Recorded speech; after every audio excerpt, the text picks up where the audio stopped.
أعوذ بالله من الشيطان الرجيم.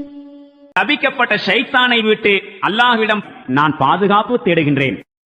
كلا لو تعلمون علم اليقين.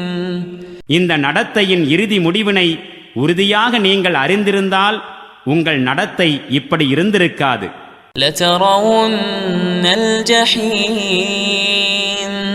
திண்ணமாக நீங்கள் நரகத்தை பார்க்கத்தான் போகின்றீர்கள். ثم لترونها عين اليقين. இன்னும் கேட்டுக்கொள்ளுங்கள், திண்ணமாக நீங்கள் அதனை கண்கூடாக பார்க்கத்தான் போகின்றீர்கள். ثم لتسألن يومئذ عن النعيم. பிறகு அந்த நாளில் இந்த அருட்கொடைகளைப் பற்றி கட்டாயம் நீங்கள் வினவப்படத்தான் போகின்றீர்கள்.